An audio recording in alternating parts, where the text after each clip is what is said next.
Jinx Watson is a retired associate professor with the School of Information Sciences at the University of Tennessee, Knoxville, and an expert in children's storytime. This video highlights easy ways to make storytime more engaging and effective.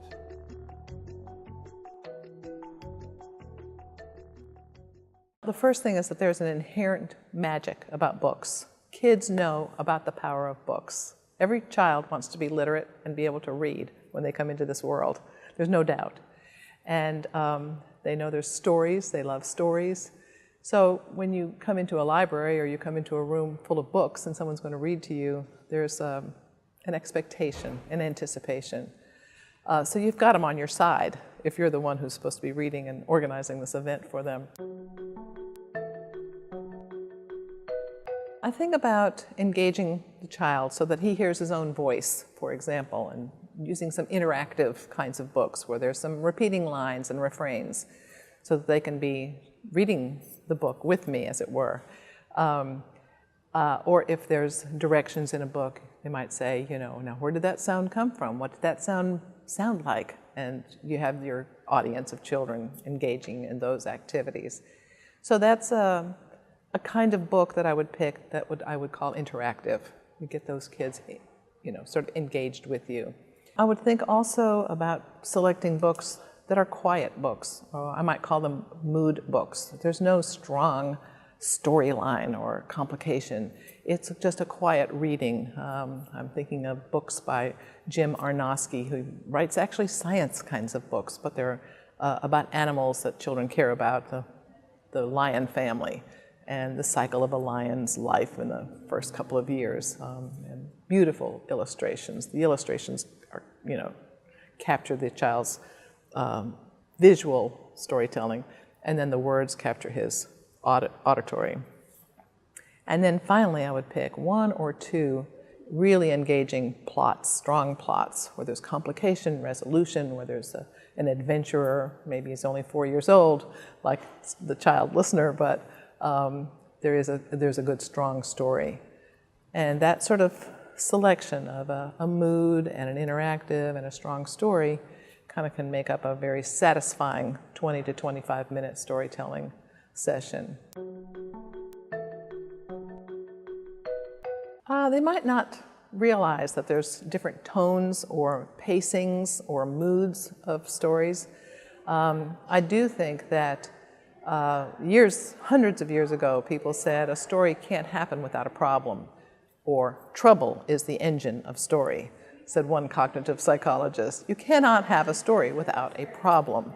And I think children know this. They want to know how it gets solved. And perhaps even put themselves into it about, I wonder how I would have solved it, or would I have done it the same way this little child did in this book? So yes, this is the vehicle, I think, for kids to practice life. I think you keep your eyes and ears open, and sometimes I'll get out of my seat and kind of bring a book up close to the child so that he can actually see that page right close. I think that's the practicing of classroom management, of children and more than one or two. You're on. You are really on. And I've seen one child sort of fiddle with his shoelaces and start taking his shoes off, and then 2 or 3 other kids, start taking their shoes off, and it becomes a party of taking shoes off rather than the story time.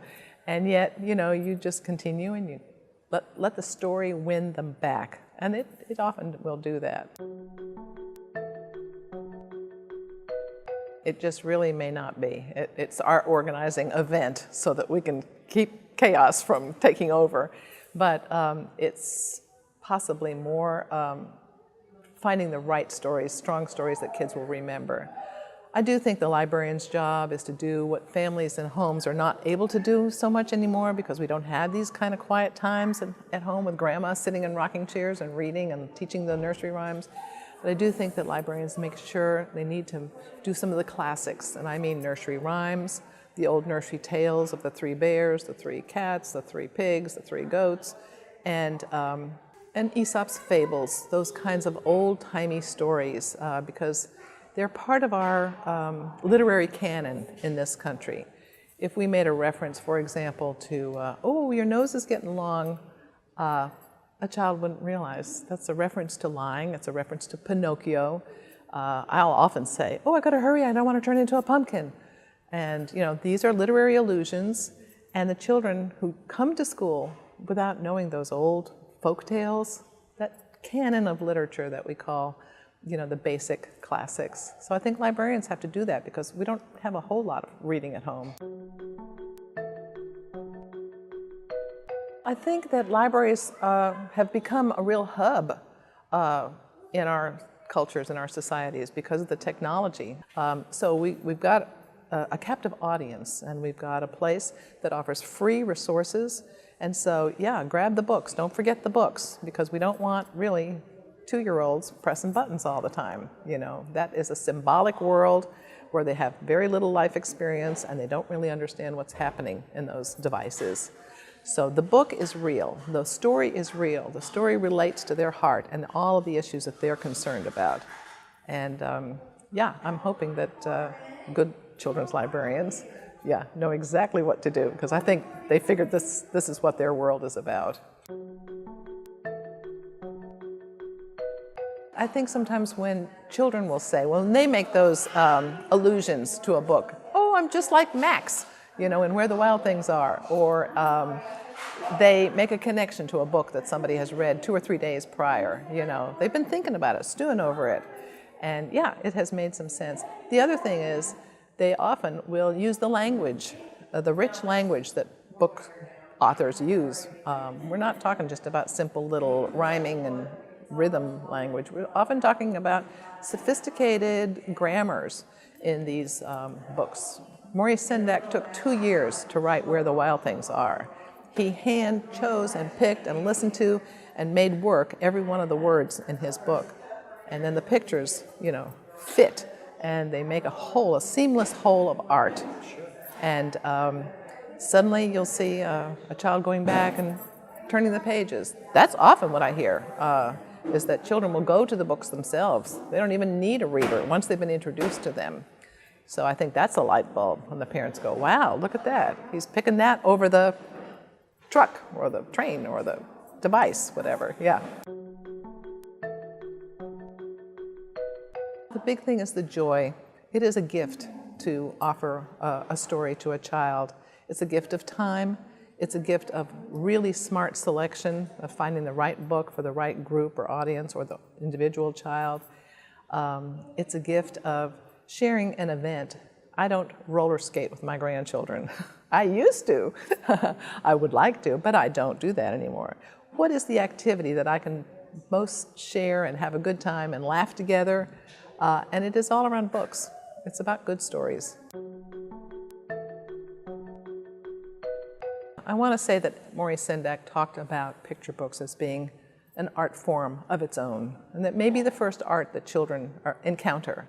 But the way the text and the pictures work together has to work as a seamless whole. You ask a child, what do the pictures tell you that the text does not? Or you might say about the text, what's the text telling us, but we don't see that in the pictures. And they see that it's almost a dance, a play between those two art forms, the spoken and the visual, to make this exciting event happen. I also want to say that for young children to decode 2 messages simultaneously, that is what they're doing when they're listening to a picture book. They're hearing the story that the parents are telling, and they're watching it develop with their eyes. And sometimes they're not exactly in sync. It's not a one-for-one. In fact, it's very embellished and interpreted, the art pictures are. So that is a very high cognitive function that these children are doing. It's the brainiest toy you could ever give to a kid. When parents ask me, how do I make my child smarter? I go, get a book.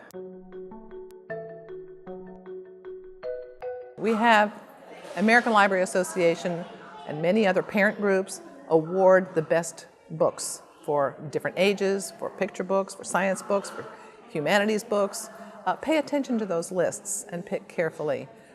Leave the Dr. Seuss, leave the golden books, leave those books that we see in the doctor's offices to the doctor's offices. I mean, those are common currency. They're easy to find, easy to get. It's not saying, I'm not denying the children that. I'm just saying, as the librarian, you have the responsibility and the profession to pick wisely as you pick the books for the children for your story hours. Now watch as Watson reads to children from a variety of ages. Her colorful intonation flows with the story. Kitten's first full moon. There's a picture of a kitten. There's a picture of a moon. I think we're going to see it on almost every page. It was Kitten's first full moon. When she saw it, she thought, there's a little bowl of milk in the sky. And she wanted it. She also watches her speed to keep the children engaged throughout the different types of books. So she closed her eyes and she stretched her neck and opened her mouth and licked. But Kitten only ended up with a bug on her tongue. Poor Kitten. Poor Kitten. She got a bug on her tongue. She holds the books where the children can see, moving them around to the whole group. Down the sideway, through the garden, past the field and by the pond. But Kitten never seemed to get closer. Can you help me say this part? Poor Kitten. All while making animated facial expressions and keeping eye contact to make sure not to lose their attention. Poor Kitten. She was wet and sad and tired and hungry. Look where she landed. Let's see what happens now when she gets back home. And there was a great big bowl of milk on the porch. That's the end of Kitten's first full moon. This video is a service of the Tennessee State Library and Archives and Tennessee Secretary of State's Office, produced to help librarians across the state.